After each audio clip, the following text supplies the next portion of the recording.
Hi, folks, and welcome to another edition of An Hour with Bob.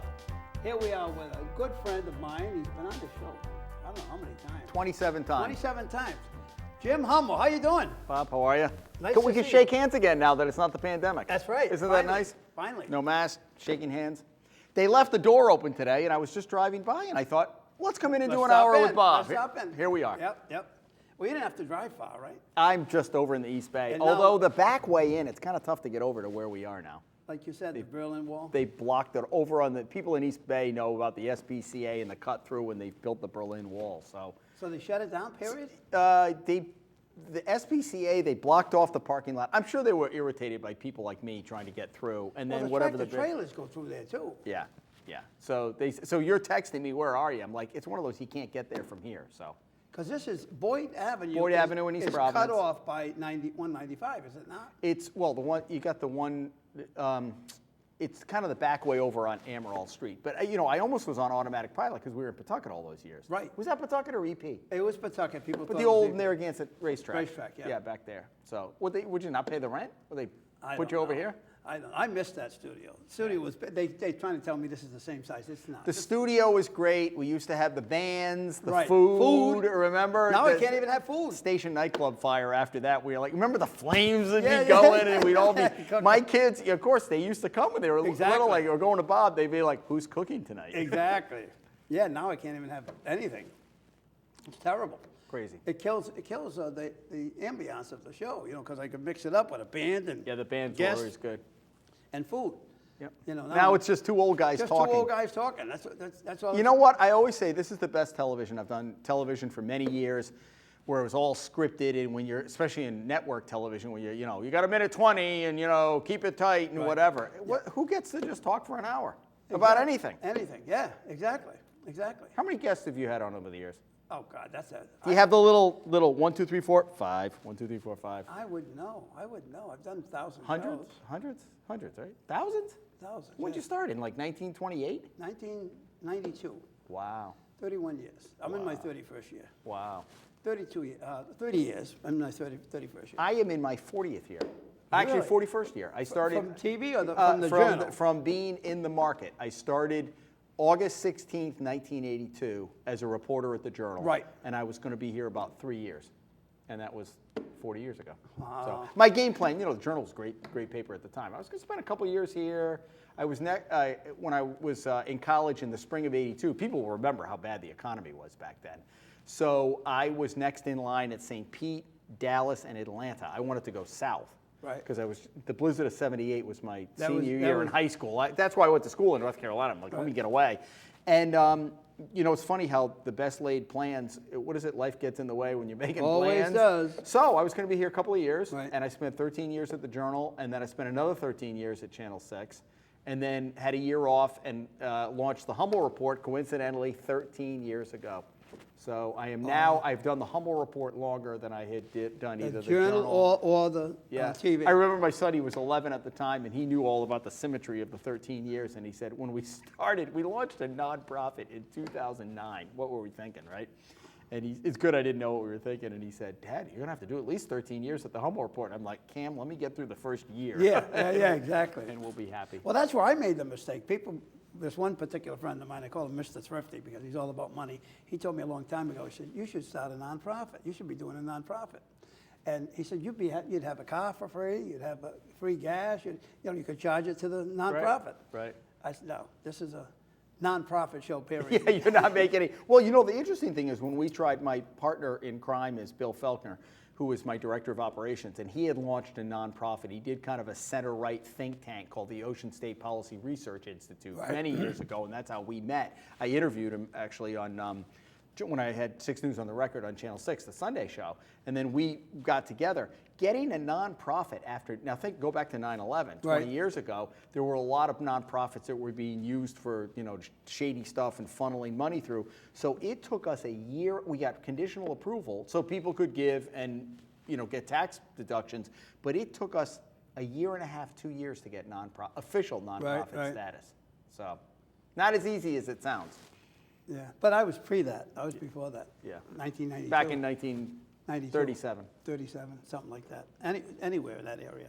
But 30 years, if they paid me a lousy 10 grand, it'd be 300,000, Yeah, can you imagine? right? Yeah.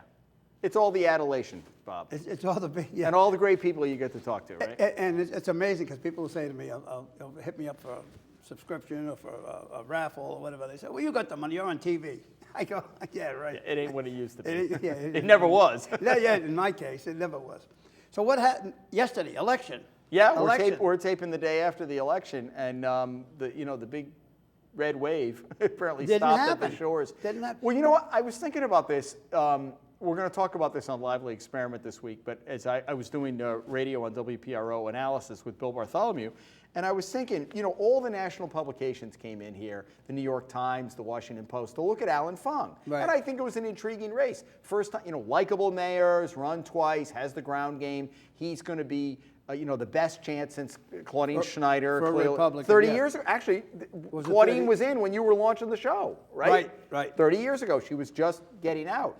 And so the whole narrative of the national press was, keep an eye on Rhode Island. Right. Because that could be a signal for what happens for the rest of the country. Nationwide, yeah. So the headline and the narrative was, Fung is going to be the emblematic of everyone across the country. It was the exact opposite of what they thought. He was emblematic, but it was not the big red wave. Right. He went down and Everybody looking else across did. the country. Now we still have races to be Decided. and I think ultimately it's going to go to the House. But I think Alan Fung had a hard time answering direct questions. And that's been his Achilles heel. It was the same when he was running for governor. Nice guy. We had him on Lively Experiment. Right. In between I like him, but boy, I thought Magaziner, and Magaziner's really grown up. I was kind of critical of him when he was early in his time as general treasurer, but he got out of those hedge funds that Gina Right. Raimondo was in as treasurer. Remember, she got a lot of grief about that. Yeah. And I think he really grew. The market helped him with the pension system, but whoever was advising him, stay on point.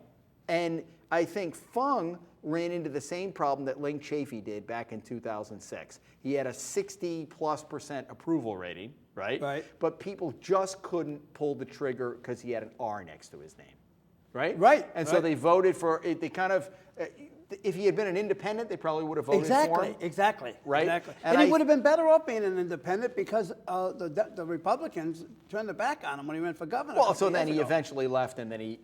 But he should have stayed there. He became independent, and then what? He was a Democrat and a libertarian. It's like, what is he today? Link Chafee's Right, living right. the life out in Wyoming. So I thought Fung, and look, a lot of money came in. You wonder if Kevin McCarthy's ever going to talk to him again. He's like, we're done with you because you didn't come through. But I also wonder whether this would have been his time to run a third time For governor. And I'm sure that went. Did it go through your mind? Yeah. How do you think he would have done? It would have been a closer race, that's for damn sure. And I think it would not have been as nasty. Oh, no. Look, I think because he and McKee have known each other a long time. They're on a first name basis. Right. And I think it would have been more policy. Right. At the end of the day, would the national money have come in like it Probably did for not. Yeah, probably not. No. So you run, they probably each would get matching funds, right? Because they're not independently wealthy people. Right. And I think there are policy differences. It would have been interesting to see what kind of campaign it would have been. I mean, it's a, Right. rear view mirror, but Yeah, I you wonder. got two mayors running against each other is what you would have had. Exactly. virtually. And I think a lot of people, we talked about this narrative at the beginning of the campaign. Fung's a nice guy, and his commercials I think his commercials. I the like twi- his commercials. The Twin Oaks and the Iggy's and all of that. Right. But I've talked about this with Newport people. Creamery, too. The Newport Creamery. I think all that national money came in, and then you can't control. You're not supposed to be in concert. All that dark money, as they call it, coming in from the Republican whatever pack, Right. those were the nasty ads. And I wonder whether the guy in Cranston or West Greenwich or Westerly or Coventry distinguishes. You're so sick of those ads at the end. If it's a nasty ad against Seth Magaziner, do you just think, well, Alan Fung must be running those ads? Right. Even though his ads were relatively positive. Right. And I don't think you would have seen those ads if he was running against Dan McKee. Absolutely for not. governor. First of all, they wouldn't have the money to run them, and secondly, they wouldn't have had somebody else doing the ads for them. What stunned me, Bob, is even 10 years ago, 5 years ago, a congressional seat, $2 million maybe, $2.5 million. At the top They spent 14, 15 million for a congressional seat. dollars. Now, a lot of that money came in from the outside. Right, yeah, but yeah. just stunning. And how about Ashley Kalis? I heard she spent 14.5 million total. She spent Five of her own. 4.75 out of her own, Right. So at the end of the day, it's To get 38%. to 38%. You sign your name and you're breathing, you get 34. And you were in that three-way race. Right. You got 22,000 votes for lieutenant governor, and I didn't spend a dime. I didn't spend anything. Well, I spent a couple thousand. Remember the late great Bob Healy? What he did so well. Alan Fung probably would have won that race if the first race in 2014. If Healy wasn't in it. Healy got 22% of the vote, and he spent $5. And his quote afterwards was, "Man, what if we'd spent $25? I probably would have won the race." So Yep. I miss Bob Healy. Yeah, he was a character. There's no doubt about it. He went too early. Yeah, well, he smoked a lot of cigars. Was it cigars? Yeah. You would see him all the time with a big stogie. But he was such a nice guy. I remember he always had the stuff in his trunk of, he ran for lieutenant governor, he ran for governor. And my kids were with me at Shaw's one day in Barrington, and we ran into him, and my kids were kind of like, "Who's that? Who's that guy?" And, with the long hair, and he went, he had T-shirts in the back of the trunk that my kids wore until they wore out. Bob Healy. With his picture on it, Yeah, right? they were the only kids walking around with Bob Healy shirts in elementary school. The cool moose. The cool moose. I first, talk about 40 years ago, I was working on the copy desk at the Providence Journal. I started as a copy editor for 6 months, and then they slid me out to be a reporter.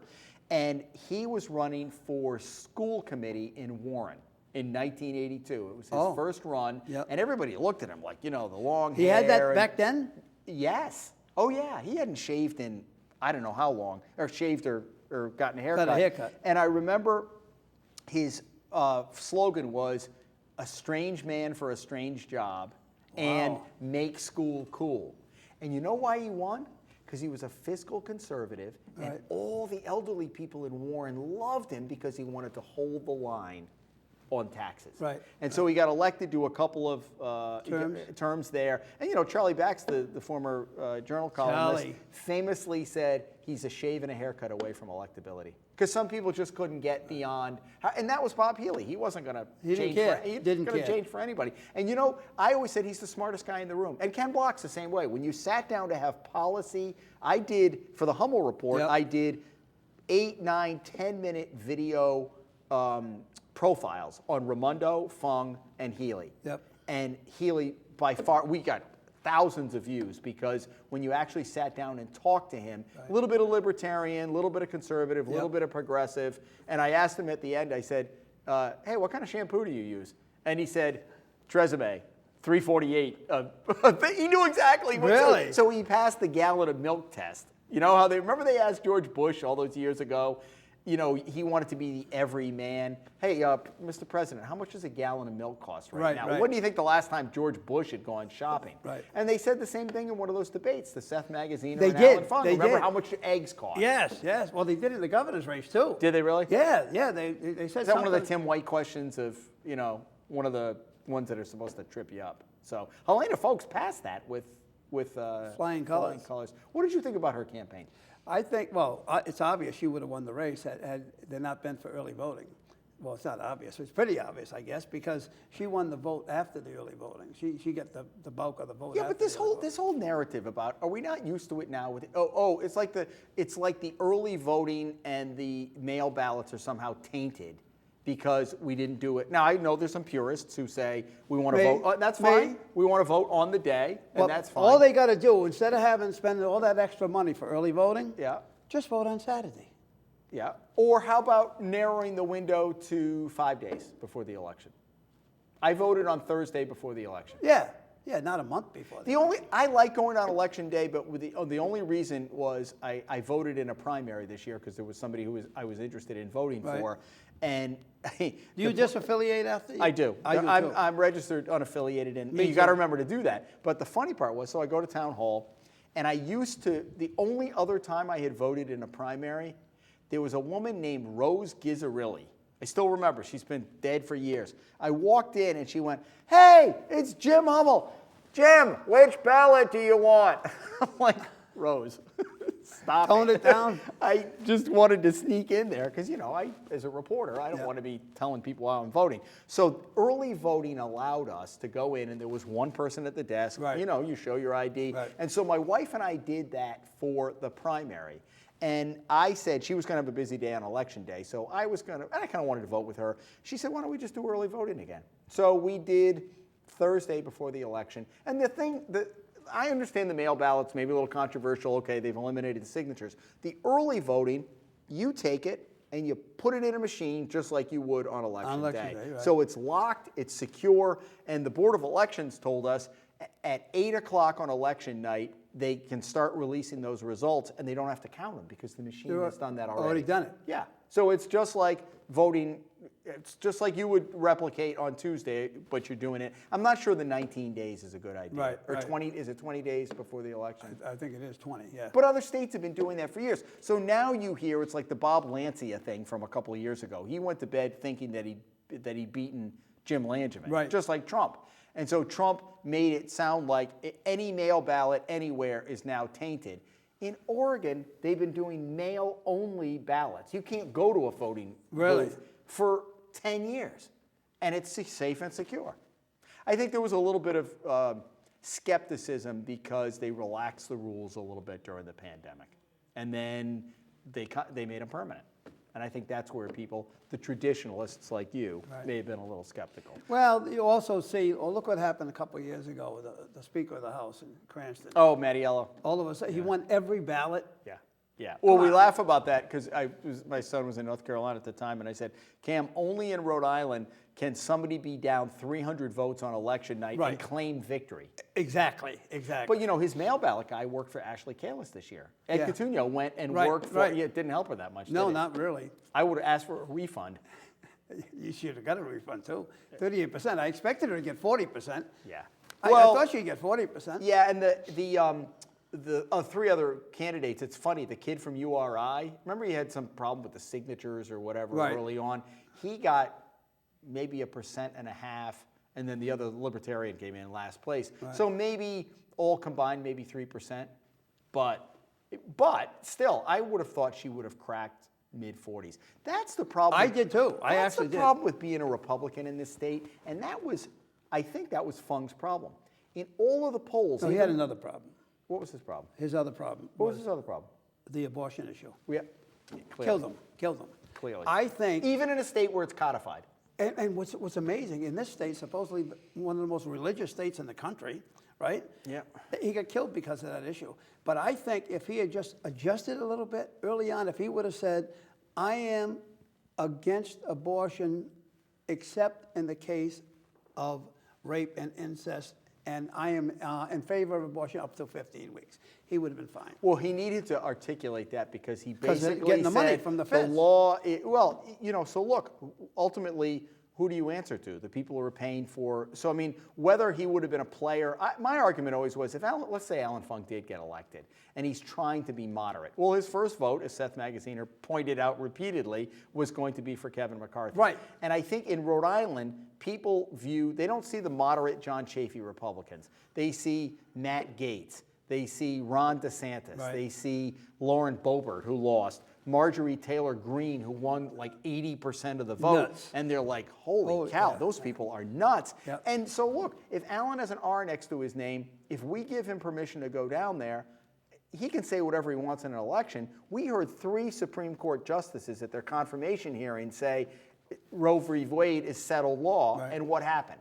It's not like they can pull back his election, not like they can pull back the Supreme Court's lifetime tenure, right? Yeah, but how many politicians do exactly what they say they're going to do? But with what consequences? I mean, so somebody modifies their thoughts on guns or maybe school funding formula. Well, abortion's a big deal for a lot of people. When it came back to, he's not totally going against abortion by saying that I'll agree with up to 15 weeks, and I'll agree with definitely in the case of incest or rape. I mean, who the hell would be against that? It makes no sense to me. And that was the thing that Lindsey Graham, I think the Democrats used that as a bludgeon. Lindsey Graham's national ban was beyond 15 weeks. Right. It wasn't an abortion. It wasn't an abortion, ban. And there were period. some people who said, like Herschel Walker. Right. He had his own issues, but he was like, no, nothing. You get pregnant, that's it. And the irony of that, Bob, is that and they've done the studies, those are the worst states for taking care of women's health, mortality rates. So you want to force a woman to have a baby. You can. I'm not going to get into all the religious and everything else. Right. But okay, so where are you for them afterwards? You know, or are you just going to move on to the next issue? Right. You're going to let that woman take care of a kid that she got as a result of a And rape? ultimately, is that going to be more of a burden? Now, people will say it's not have anything to do with finances or whatever, but ultimately, are they going to wind up on welfare? Or are there going to be medical issues that ultimately, the government's going to have to pay for because the person can't afford insurance? I'm talking about low-income people. Not everybody's in that situation. But if you're a person of means, you're going to figure out a way to get to Rhode Island or Massachusetts or some northern state. Right. You live in Mississippi or Georgia, you're out of luck. Yep. You really are. Oh, there's no doubt. There's no doubt about it. That's why I thought that he should have said that. He should have thrown that out there right off the bat. What did you think about so Kalis you thought would do better? Yeah. I thought McKee ran a good race. I mean, he ran a Mr. clean race up until she got. Well, I think she got under his skin, don't you think? Oh, no doubt. No doubt. I mean, look, the only race I've run is for my college newspaper editor many years ago, and you had to, go out and campaign and put up posters and everything else. So it gave me a little bit of taste. I really would have been interested if he had just ignored her on those attacks. Right. And just Well, he taken tried the to high initially. road. I think he tried to initially. It's tough, and I don't know whether the consultants were telling him to Right. fight back Or his family. or his family, but just run. Hey, listen, the vaccine rates. He's got $1 billion to give out. He's like, Like like Santa the Claus. like the candy man, Yeah. right? So, it's the difficult times. I remember talking to legislators years ago. Ed Dupree, he had $100 million surplus, and then they were in the hole 200 or whatever it was. And he said, "You know what, Jim? It's a lot easier to say no. When you have $1 billion in can't say ARPA no. money." Sakarchi said the House Speaker Joe Sakarchi said they got $7 billion in requests for that For $1 $1 billion. billion. Right. So when you're the governor, it sounds great and it's easy to pass your budget. But at the end of the day, everybody's like this. Well, it's almost like somebody winning the lottery. Your relative winning the lottery. Everybody's got their hand out then, right? Everybody you're related to and people you're not even related to are all over You didn't travel to Los Angeles and win that $2 billion. I know, huh? Did you? $2 billion. We were talking about this the other day. Now, does Rhode Island require you to... I believe so. Because there's some states, and I think, so the question is, does Rhode Island require you to say, okay, publicly I've got to come and declare? But I think they all should declare. You know why? Why? Because that leads to skepticism. Right, about where the money's going. Yeah, who actually did win? Yeah, but the flip side of that is how many stories they've done about the winning the lottery has ruined their lives. Oh, because absolutely. Like the eighth cousin. Something like 70% of broke. They wind up bankrupt. 70%. So that's why you should take the, whatever it is, 30 years. Yep. I'll take $20 million a year for 30 years. That's awful. Fine with me. That's right? awful. Yeah, because if you blow through it in 1 year. You're all done. Yeah. It's like it's like professional athletes. I think most of them who are smart hire financial consultants Right. now. Because it used to be, you see these guys who were just making obscene amounts of money and then they're in They're bankruptcy. broke. Well, fighters especially. Yeah, it's ridiculous. It seemed like a lot of the big fighters. What about the other races? What'd you think? Actually, I thought the other race I thought was going to be close, real close. In fact, was the treasurer's race. Yeah. I thought that was going to be close. Yeah. If you have a state pension, God help us with James Diosa making the decisions. Well, he's a nice guy. He's a nice guy. Everybody says that. Do you want a nice guy running your pension system? Yeah. This whole narrative that he turned around Central Falls, he did wonders for Central Falls. He was on financial training wheels for all those years because Rosemary Galogli, if you remember, they were under state control for a while, right. and all of those budgets came out of the State House. They weren't crafted in Central Falls. So they had baked in 4.5%, 5% tax increases. He had no say over that. So look, let's not discount. He was a mayor. He's had to deal with people. He's got good people skills, good management skills. But I think at the end of the day, I heard a lot of people say maybe he should be running for like lieutenant governor or secretary of state or something. Is treasurer really where? And I'm really surprised that the Democrat. I thought Stephen Pryor was going to give him more of a race. I did too. He got smoked. But It wasn't there's a even close. personality thing, I think, with Stephen Pryor. Pryor's a little odd. Yeah. Don't you think? Yeah. Oh, yeah. I think that's why it went as well as it did for. I don't mean to besmirch him. I spent a lot of time with him at the vets, answering questions during the pandemic. But he's kind of in another world sometimes, and I'm not sure that he is the most relatable guy to people. He may be look, I think even he probably would have done better with the money. But you got to figure maybe the elected official is the figurehead, and ultimately you're going to get good advisors around you. I mean, God knows Ronald Reagan wasn't the smartest guy, right? Right. But he had great really people good, around. and George W. Bush too. Thing, They yeah. were smart enough to know. I'm not the smartest guy in the room. I can't do this myself. Right, right. And that's why Trump has gone downhill in a handbasket. And that's why he took down a lot of people with him in this election. Yeah, what about that nationally? What do you think? Again, it's a crystal ball question. I know this is going to be running after it's decided, but you think the Democrats are going to hold on to the Senate? I think it's going to stay the same. Just 50-50? I think it's going to stay I the same. think Fetterman winning, though, really, Was so big. that meant they had to take 2 seats. Right. So if they flip, so what's probably going to happen in Georgia? Arizona, and I think Arizona and But I Nevada. think Kelly keeps it, right? Don't you think? Mark Kelly, he's the Arizona guy. He's the Gabby Arizona- Giffords' but husband. That's a Republican state, Yeah, but Arizona. but he's the incumbent, so that's he Right, gets right. that as a Democrat. So if he wins, they hold serve.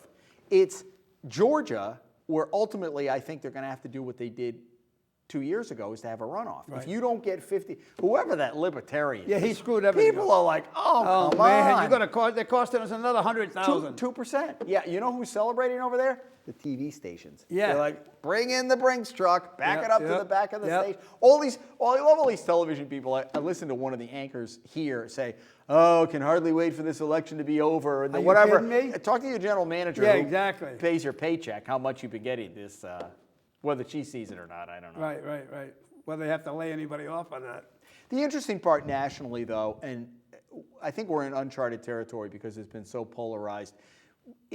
20 years ago, and this has traditionally been, you get elected, Clinton, the next term, the midterms, the get beat, Republicans, yeah. Obama, same way. Obama, And midterms, there's 60-something people. in got knocked off. 2010. Yeah, And- 60-something. Obama, come on. And so Biden actually has broken, I mean, The pattern. As tough as Joe Biden has been, as a president, as difficult a presidency and unpopularity, he's done what other presidents haven't been able to do. But when you had Tip O'Neill and Tom, whoever the guy was, who was the Senate Majority Leader, all those guys years ago, it forced you to sit down and compromise.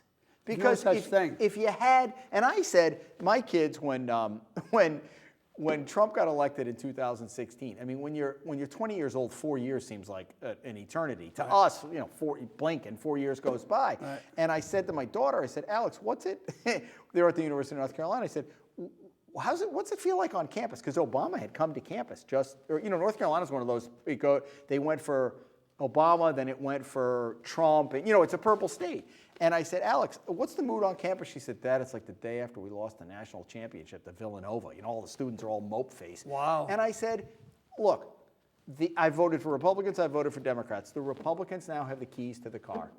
They got the House, they got the Senate, and they got the presidency. So let's see what they can do. Right. And so what did they do? They appointed a bunch of federal judges, and Trump basically got the tax cut. But that was it. Right. And then the House swung in 2018, Yep. and you had all the impeachment and everything. So I think 20 years ago, during Clinton's years and maybe a little bit in Obama, you would have had to sit down with your Republican counterpart and say, look, where can we find common ground? Ultimately, what are some of the things we can do? Now it's so polarized. You're either here or you're there. There's nobody in the middle anymore. Who's the moderates? Who's moderates? No John Chafee Republicans. Moderates anymore. don't win anymore. Yeah. And I was watching one of the channels last night. Fox, I flipped around. Fox News was like imploding because, wasn't what they thought it was going to be. And of course, the guy on MSNBC said, Kevin McCarthy, let's say it's, you need 218 to get control, right? Right. 218. If it's 219, 220, 222, he is going to be miserable. Right. Because it's like herding cats.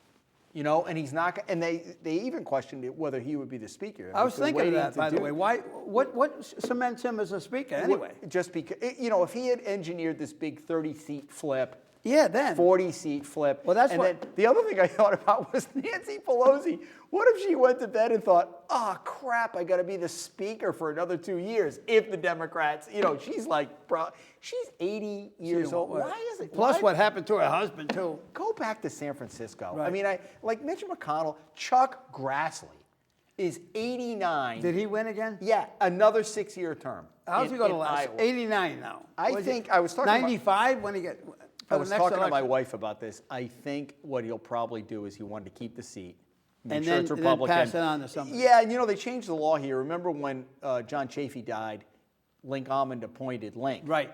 And then they changed it that it wouldn't be the governor, because, we had Republican governors back then. So the legislature changed it. I don't know in Iowa what, you'd have to research it. Right. Let's say Grassley steps aside. Would he be able to appoint His own successor? well, or with the or governor? the governor, or governor. whatever. But I don't know. Is the governor in Iowa Republican? I think Grassley's I think so. Grassley's not going to make it the entire term. It wouldn't seem like. I mean, I don't wish Mr. Grassley any ill will, but I mean, come on. If I have that kind of, I love what I do. Right. When I retire, I want to have a nice retirement. I don't want to be on the House floor, listening to, At 89, then going back and forth to Iowa. and then having to flying deal back with. and forth to Iowa. I also thought the thing they talked about with cutting Social Security and Medicare, that was the big scare. It can't happen. They didn't because- come back on it enough, though. They didn't make people realize that they can't do it anyway. So why are you talking about it? Yeah, well, the whole raising the age, it reminded me of when Trump was first elected, they talked about we're going to repeal and replace the Affordable Care Act, Right. Obamacare, right? The best was right after the elections I think, they all go back to their district. And not everybody does like Rhode Island. We're so used to seeing the congressional district because it's a 40-minute flight. Right. You go to California, but you go to some of the southern states, Mississippi, Louisiana, Georgia, these Republican senators who held town meetings, and you got some guy coming out of the trailer park and yelling at them saying, you're What are you taking gonna do? away You're my gonna take health? my- What yeah, is yeah. wrong with you? And so, the theory of let's repeal and replace and what happened on the ground. So the Republicans talked a good game about that. I think the Democrats, you're right, they played it up and they didn't punch back enough. But there's no way they're going to be, they might nibble around the edges, but if you have 222 people in the House and you control the Senate, they forget the president is a Democrat. And how much do you need to sustain a veto? 2/3. Yeah, you're not gonna. It's not like gonna get it it. was like Ashley Kayla saying, "I'm gonna do this. I'm gonna do this. I'm gonna do this." If I had been moderating one of those debates, I would say, "Ms. Kalis, have you sat down with the Speaker of the House and the Senate President? How do you get along with them? Right. And she Have probably you never met with has. them? Right. She probably so never if has. you get elected, how's that going to work? And does she not know that the Speaker of the House is the most powerful person in the state of Rhode Island? I'm sure she does. I mean, the line item veto, I think, some people have differing views on that. I do think the line item veto would give the governor, Republican or Democrat. And look, so if you feel strongly, that whole thing with that, remember that quack doctor they were paying $1 million? Yeah. Remember in Cranston? I don't even remember the guy's name. But if you flag stuff like that, like a reporter found out or somebody dropped a dime, then the governor could go in and say, let's take that out. Right, exactly. Because I think it was Don Kachiri or Link Almond in their first cycle vetoed the budget. There's something they didn't like. Right. And back when the budget was, $5 billion, right? Not 13 what billion. is it, 13? Yeah, but they vetoed it, but realized it was just a statement. They got steam, whether it was Almond or Kachiri, may have been both of them. They got steam. So then the legislature comes back and then punches him again by saying, hey, veto all you want. We're going to do it. We're gonna do it again. Right. So then then he was like, the next term he was like, whatever. I can use the bully pulpit. I can get up at the state of the state. But ultimately, it was Billy Murphy at that point Right. who was going to decide. So Going back to speakers of the House, who do you think held the most power? Who do you think wielded the most power? So when I started here, I think it was Joe DeAngelis in the early 80s. Yeah, well, I'm just trying to remember who was around. It was Joe DeAngelis, or was it Matty Smith? Did Matty Smith precede Joe DeAngelis? Yes. Right? Yeah. And then Joe was there for a while, and then it was Harwood, Right. and then it was Murphy, and then it was Fox, and then it was Mattiello. So, But you're missing my guy. You're missing my pick. who? But I've been around this game longer Well, than in you. the 1950s? Who? No, come on, no. Who? In the 1980s, 70s, 80s. Who? Harry Curvin. I was going to say Curvin. I hear stories about him. Oh my God, he was ruthless. Yeah, he was ruthless. If you crossed him, your parking Oh spot my- was in Exeter, right at the State House. Well, you know who cowed down to him, and everybody said he was like a dictator. Was the former head of the state police, Stone. Really? Oh, he bowed to him. Was Harry Curvin from Pawtucket? Yeah. Okay. He lived right near me, and I used to pump gas and work as a mechanic When you were a kid? at a gas station right near my house. Yeah. And I say pump gas, but the only time I pumped gas was when he came in, because I used to love to bust his balls. And because I'd be working as a mechanic, so I had to get kids pump the gas, right? Right. I was going to college at the time, and I was working as a mechanic. And I see him show up, I got this. And I go out, and I spray, that's back in the day, we sprayed the window, we checked the tires. And he always wanted me to check his tires. I said, Harry, the air hasn't gone down in a day. Yeah. Come on. And he lived right on the side street from the gas station. Yeah. And I purposely give a little spray and hit him with the I'm spray. sure he appreciated You're doing that. it again. You're doing it again. I go, what are you talking about, Harry? I'm trying to clean the window. What's the matter with you? You're a ball buster. But he got me back. He got me back when I lost by 2 votes in a recount. A City council race? State rep. State rep, yeah. And I had to go before Harry Curvin because I filed a protest.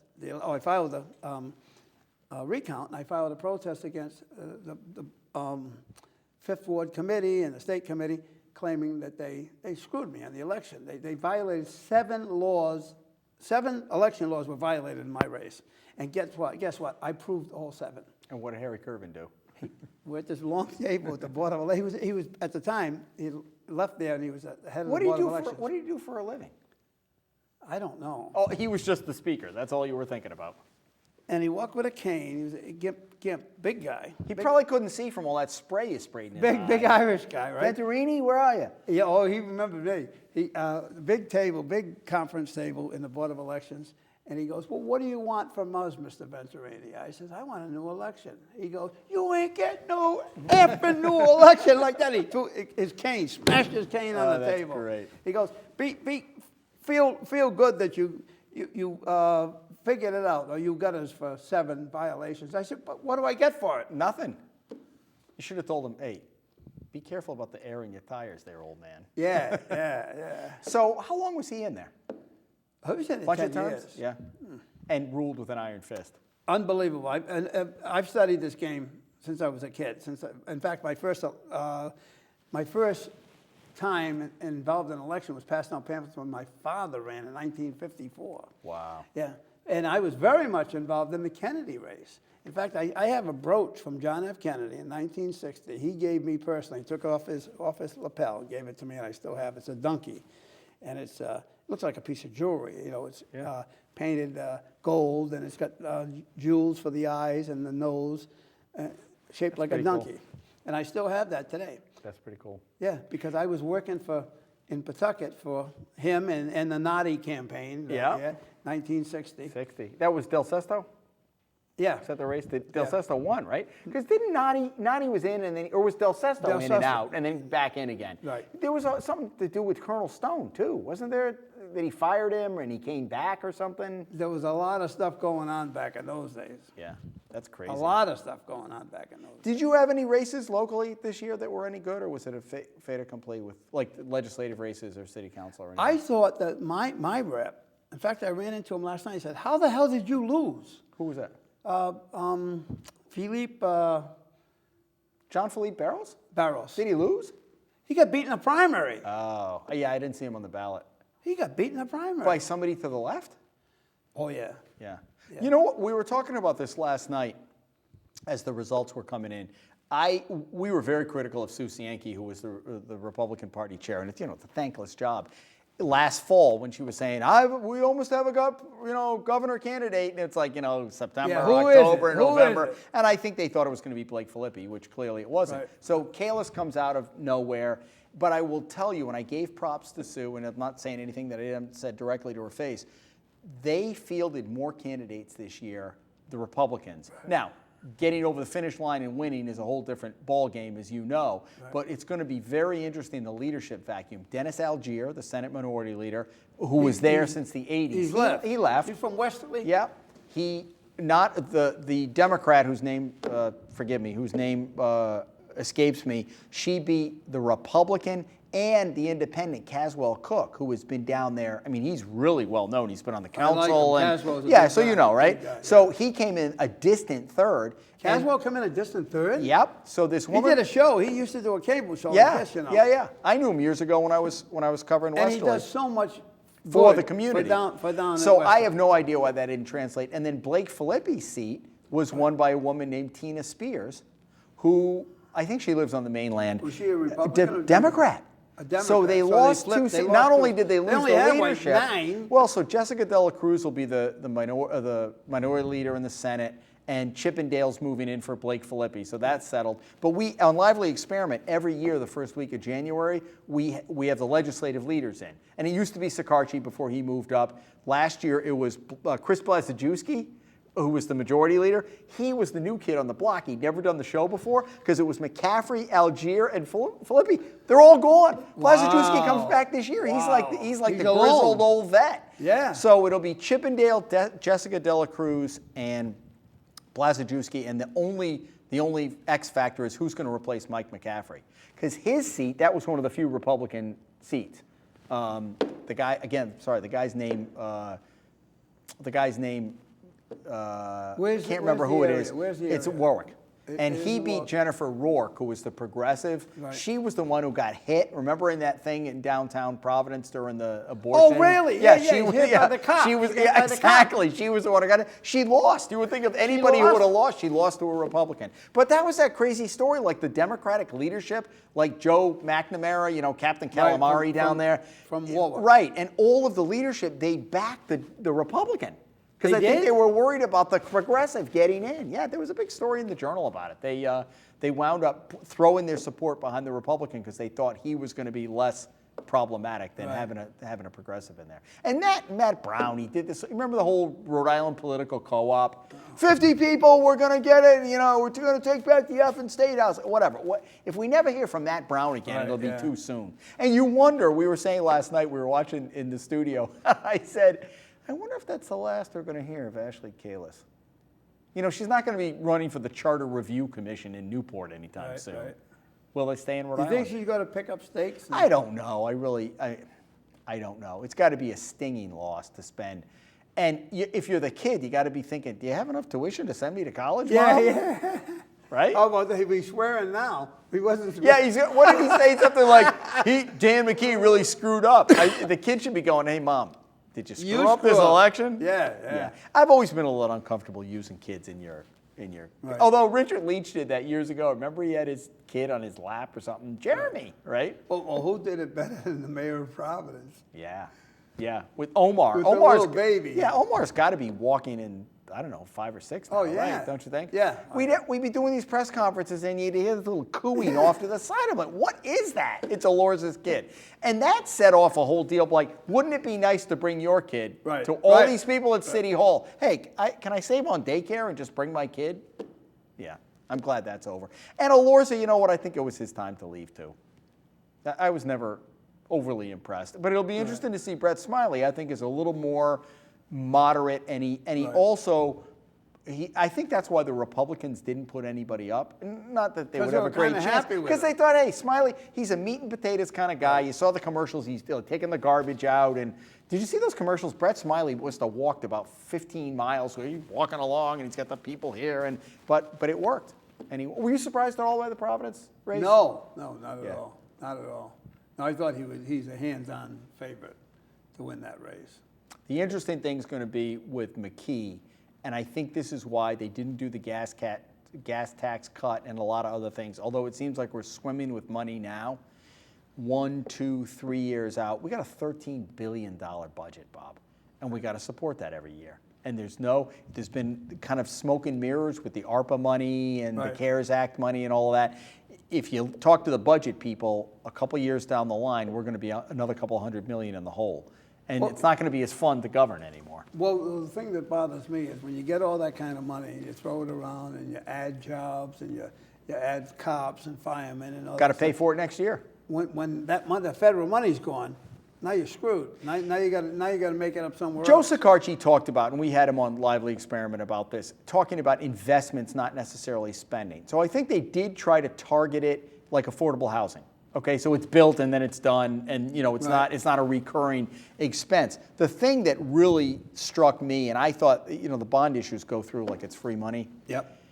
As I looked at my ballot, I thought, we've got $1 billion in the bank, and we're asking the voters for $70 million for the blue economy and $50 million for this. Why are we putting that on a credit card with interest? Why aren't we paying for that with the ARPA money? Right. Apparently, my argument was in the minority because those things passed with 70% and 50%. Right. So. Well, look at the schools. They're going to build a $350 million school in Pawtucket. And Warwick. Yes. Are they putting it on where McCoy Stadium used to be, Right. or is now, Yeah, right? yeah, and yeah. what are they going to meld Shea and Tolman? Yes. What are you going to do for a reunion if you went to Tolman? You're going to be out in center field at the new school? Well, this is why I thought, this is where I disagreed with McKee, that soccer stadium. First of all, I can't see it working. I cannot see it working. Soccer, even the national teams that go to Gillette Stadium. Yeah, 75 people. Yeah. It's like a couple thousand, right? A big game is 17,000. A huge game is 17,000. This is the minor leagues of soccer. What are you going to get? What are you going to get? I understand there's changing demographics, but I tell Not that much. I tell the story that when Cam was playing soccer, and in Barrington, it's a big, everybody, and a lot of communities, they're all running around, and That's kids playing soccer. But when he was 8 or 9 years old, he said, "Dad, I want to shift and start playing baseball in the fall," and I was all for it. But he was a good athlete, and I just wanted to make sure because I knew he would never go back. So I said to him, "Cam, that's fine. I support your decision. Can you tell me why?" And he goes, "I just don't get soccer. It's a lot of running around." For And I nothing. thought, that sport. is the American view of soccer. Right. Right. Right. It's a lot, They don't and score it's any points. 1-0 at the end of 2.5 hours. Or you go 2.5 hours, then you have the shoot off. Exactly. What the hell's the sense in that? Yeah, it's like a hockey game. It's like the shootout. I mean, you want to win in regulation. And then they're building the soccer stadium on Taft Street.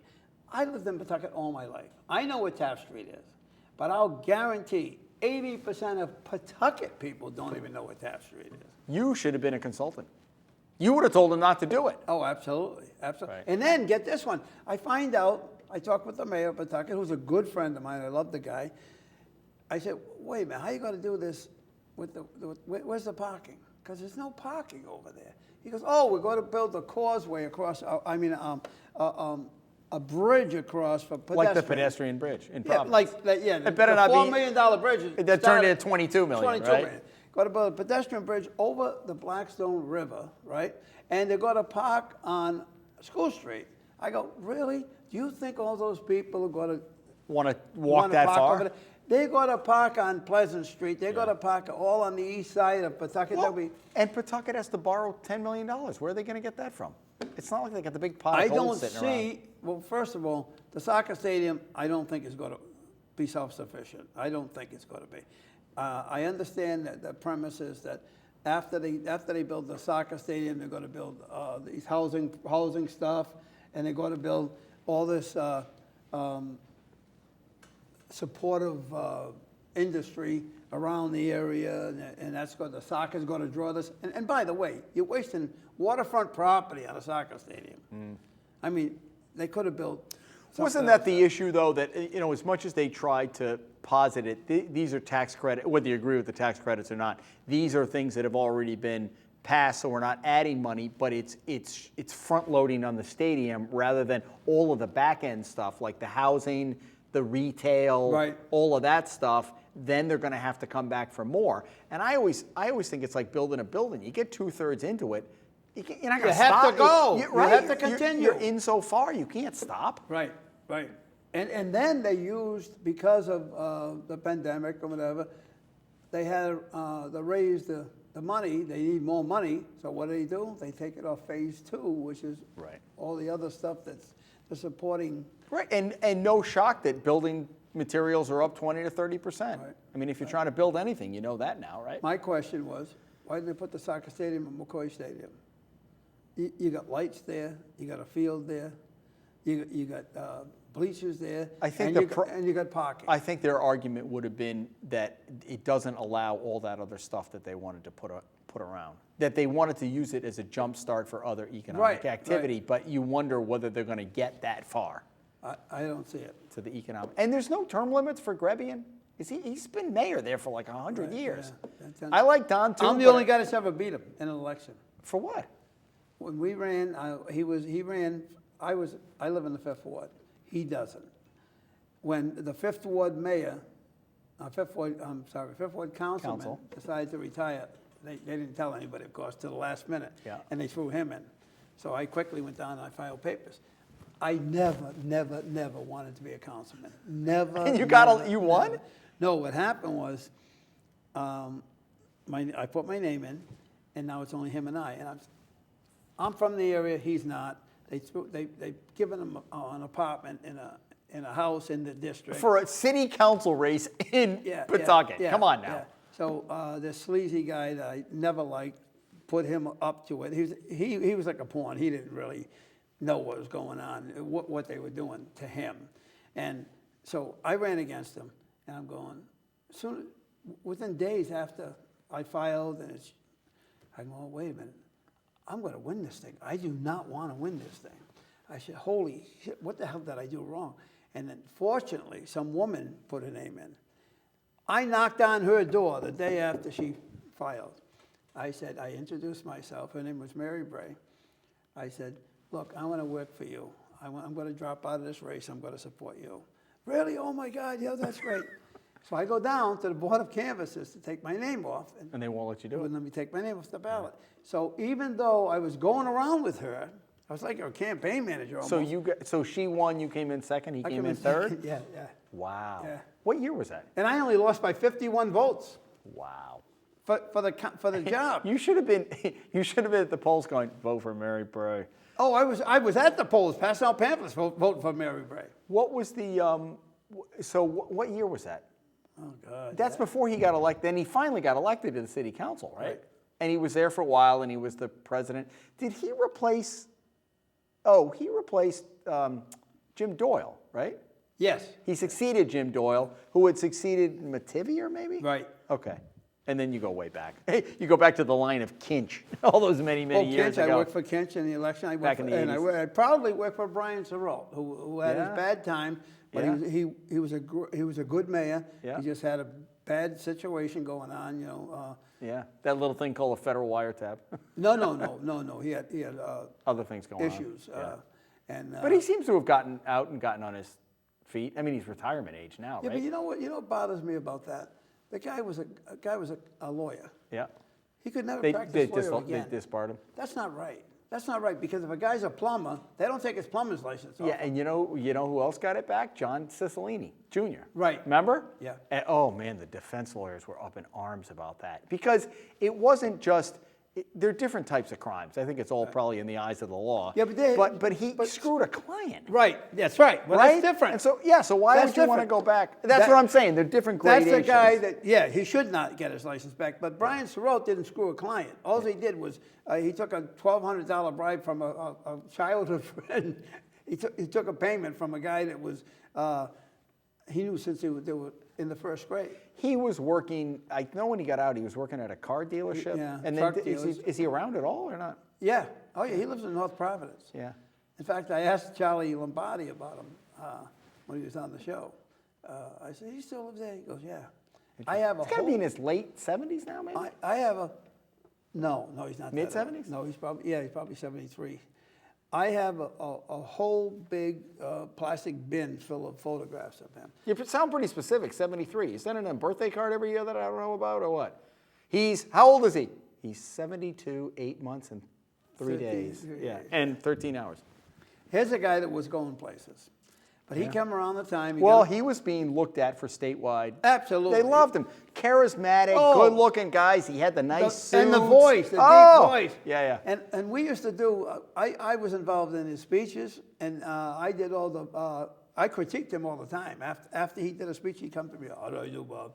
And I said, well, you screwed this up. Stop doing this with a pen. He would take a pencil and he'd put it in his mouth. And I said, you got to stop doing it. And don't lean back in the chair. You look too cocky when you're doing that. But he had the pipes.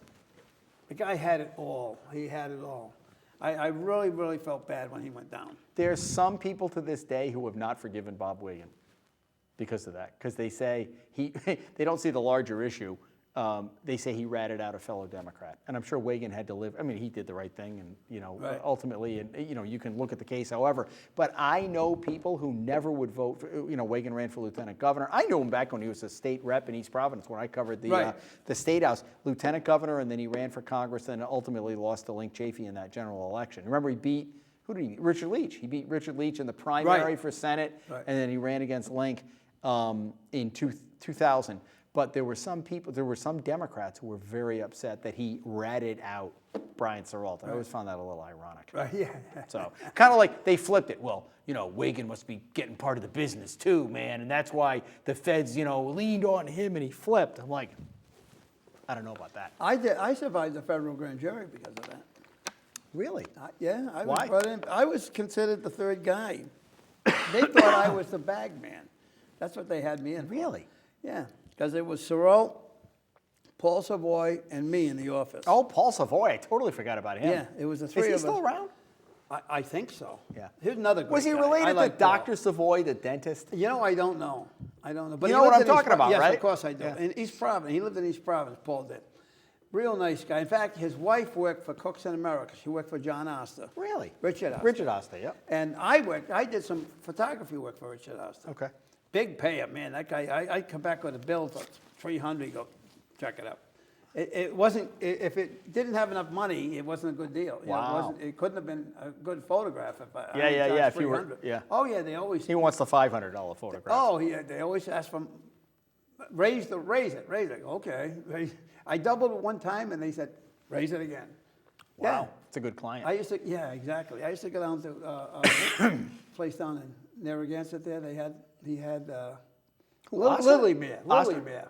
Oh, I didn't know that. You're not familiar with that? No. Lily No. Mare. It's right on Route 4, I guess. You know what's funny being here all these years in Rhode Island? I didn't go to Twin Oaks until about 2 years ago. Cut it out. Everybody's like, you've been here I 40 love years. Twin Oaks. I don't like that whole you got to know a guy and you Right. get the table and all Well, that. go with me, I'll get Well, you. I've been since. But the problem is when I walk into these places, everybody's connected. They all look like, hey, what's Hummel doing here? Hey, Right. keep your voice down a little bit. So Yeah. I did that right after when I left Channel 6 in 2008. I got invites to the University Club and the Hope Right, Club yeah. with friends. And I walked in and everybody looked like he's cracked the perimeter. What's he doing What's he here? doing? He's up to He's no with good. me, right? You got to write a story on Yeah, us. exactly. We're in an off the record zone here. A lot of judges go to the University Club. Oh, yeah. So But I like Twin Oaks. Twin Oaks is my go-to it's good. restaurant. It's good. You can't get a bad meal there. yeah, apparently they had a pretty big wake there last night. Did you know that? No. Yeah, it was the Alan Fung wake. Oh, They were ready for a celebration, but it turned into a wake. That's too bad. What are you too gonna bad. do? I like Alan. It's too bad. Yeah. Now he's got to go For back him. to being a lawyer.